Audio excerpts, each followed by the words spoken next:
Olá, meus irmãos, graça e paz. Tudo tranquilo? Bem-vindo mais uma vez ao nosso canal. Eu vou trazer hoje para vocês mais um sermão expositivo e no final desse sermão eu vou deixar de bônus a transcrição do esboço deste sermão para o seu arquivo homilético. Já pega a sua Bíblia e prepare o livro de Josué, capítulo 1, versículo de 1 a 9. Vai lá que eu te espero.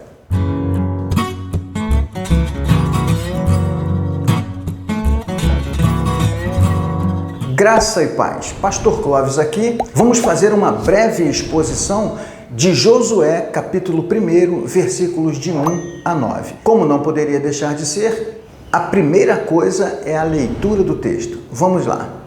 E sucedeu, depois da morte de Moisés, servo do Senhor, que o Senhor falou a Josué, filho de Num, servo de Moisés, dizendo: Moisés, meu servo, é morto.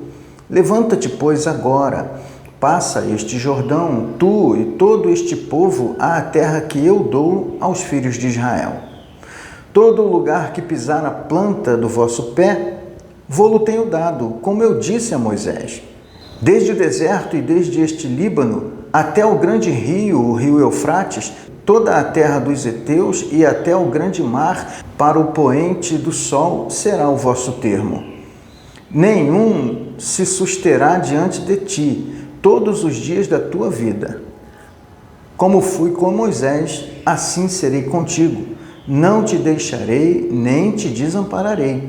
Esforça-te e tem bom ânimo, porque tu farás a este povo herdar a terra que jurei a seus pais lhes daria. Então somente esforça-te e tem muito bom ânimo, para teres o cuidado de fazer conforme toda a lei que meu servo Moisés te ordenou.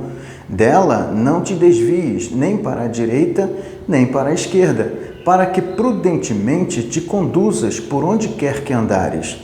Não se aparte da tua boca o livro desta lei, antes medita nele dia e noite, para que tenhas cuidado de fazer conforme a tudo quanto nele está escrito. Porque então farás prosperar o teu caminho, e então prudentemente te conduzirás. Não te mandei eu? Esforça-te e tem bom ânimo. Não pasmes, nem te espantes, porque o Senhor teu Deus é contigo por onde quer que andares. Amém. Muito bem, meus irmãos, está aí diante de nós o texto de Josué, capítulo 1, versículos de 1 a 9. Observe que ao longo dos versículos, nós vemos Deus falando com Josué e repetindo 3 vezes uma ordem. E essa ordem dizia respeito a Josué esforçar-se e ter bom ânimo. Isso Deus fala com ele 3 vezes, nos versículos 6, 7 e no versículo 9. O que indica para nós que Deus queria que Josué tivesse uma postura de encorajamento a fim de cumprir nele ou através dele a promessa que Deus tinha feito a Moisés e antes de Moisés aos seus ancestrais até chegar em Abraão. E essa promessa dizia respeito a entrar na terra prometida de Canaã. O que nos leva a criar o seguinte título para a nossa pregação: para sermos fortes e termos bom ânimo para o cumprimento da promessa de Deus, é preciso ter algumas coisas bem claras em nossa mente. Era preciso que Josué tivesse com bastante clareza em sua mente algumas questões a fim de que ele realmente fosse forte e corajoso. E a primeira coisa que Josué precisava ter bem claro em sua mente é que não importa quem morre ou quem vive, a promessa de Deus é cumprida. Deus zela pela sua promessa. Note o versículo de número 2, que Deus fala com Josué, lembrando ele: meu servo é morto. E Josué precisava ter isso bem claro, que nesse momento Deus contava com ele. Deus não contava mais com Moisés. Deus contava com Josué para cumprir a sua promessa. José era morto, Jacó era morto, Isaac era morto, o pai da fé, Abraão, que recebeu a promessa diretamente de Deus, era morto, mas a promessa se mantinha.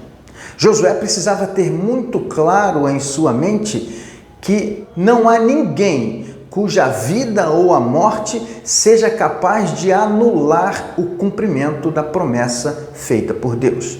Josué estava sendo convocado a ser forte e corajoso, mas enquanto ele se garantisse em outras pessoas, a sua força e a sua coragem estaria garantida nessas pessoas. Mas Deus não chama Josué a confiar e a depositar a sua fé na força e no bom ânimo de outras pessoas.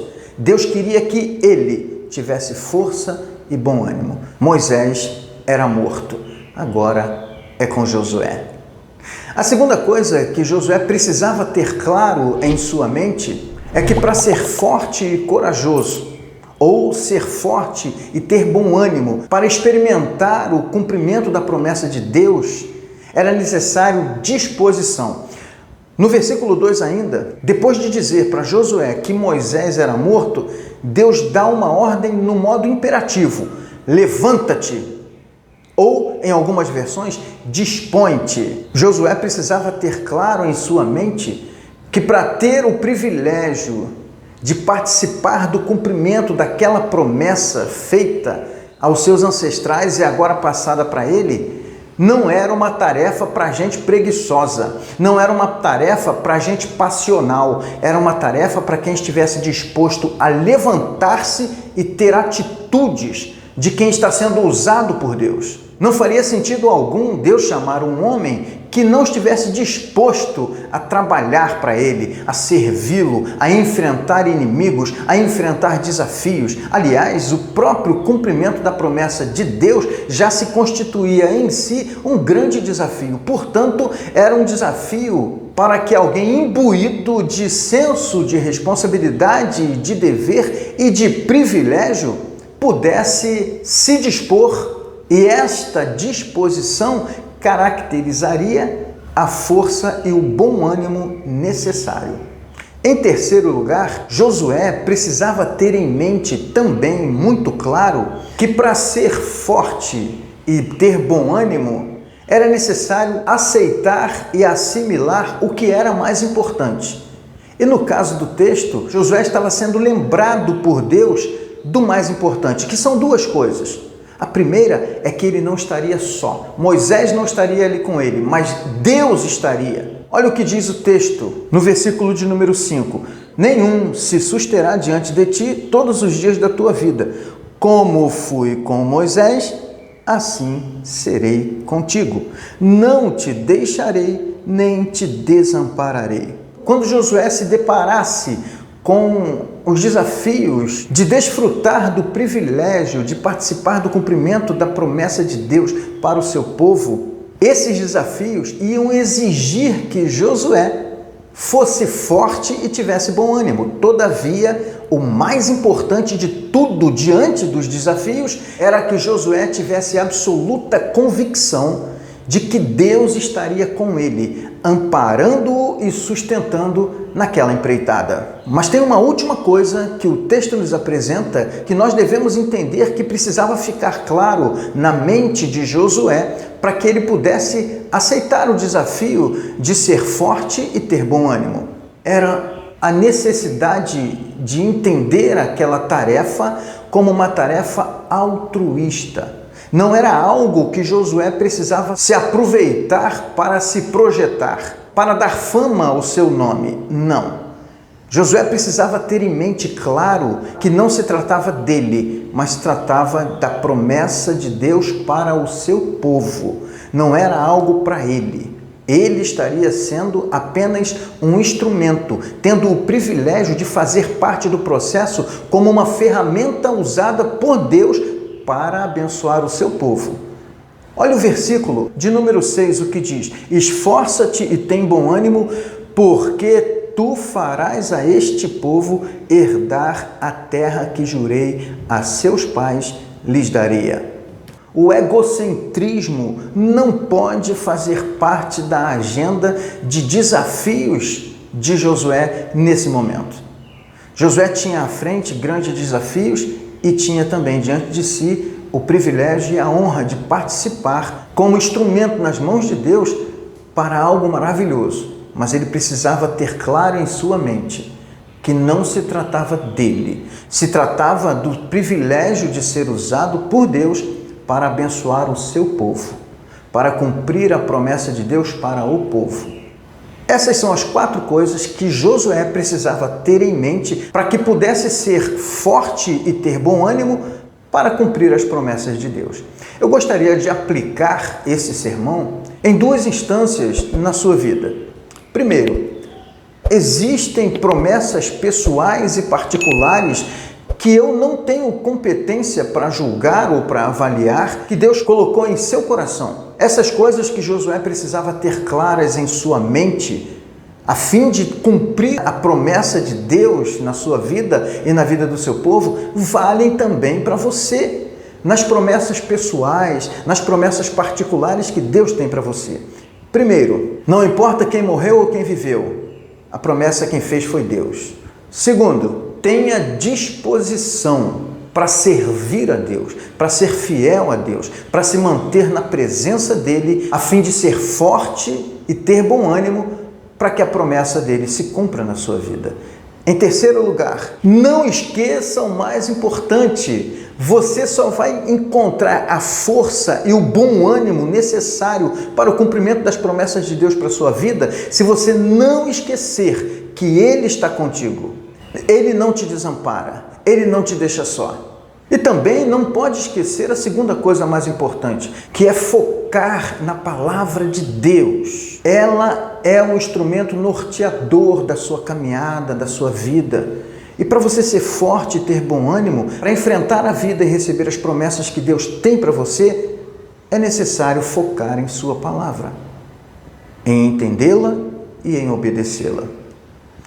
Em quarto e último lugar, eu quero aplicar na sua vida o aspecto mais profundo da promessa de Deus feita a Josué, que vale para todos nós. Esse aspecto se refere ao que está escrito em Gênesis capítulo 12, versículo de número 3. Depois de ter feito a promessa a Abraão de entrar na terra prometida, Deus fala assim: e abençoarei os que te abençoarem, e amaldiçoarei os que te amaldiçoarem, e em ti serão benditas todas as famílias da terra.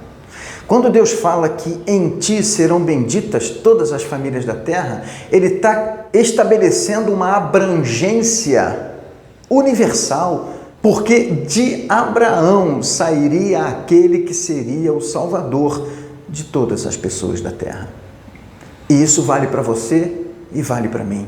O que foi ensinado a Josué para que ele tivesse força e bom ânimo, vale para nós, para aguardar o privilégio de entrar também na terra prometida, que não é a Canaã lá no Oriente Médio. É a terra prometida mencionada por Jesus no Evangelho de João, capítulo 14. Na casa de meu pai há muitas moradas. Se não fosse assim, eu vos teria dito: vou e vou preparar-vos lugar.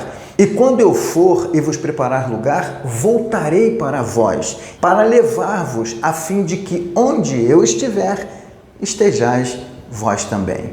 Que Deus te abençoe. Firme-se nas promessas de Deus para a sua vida, sobretudo na promessa de um dia estar com Jesus na eternidade. Fique agora com o esboço desse sermão transcrito para você compor o seu arquivo homilético. Um grande abraço, graça e paz, receba meu ósculo santo e até o próximo vídeo.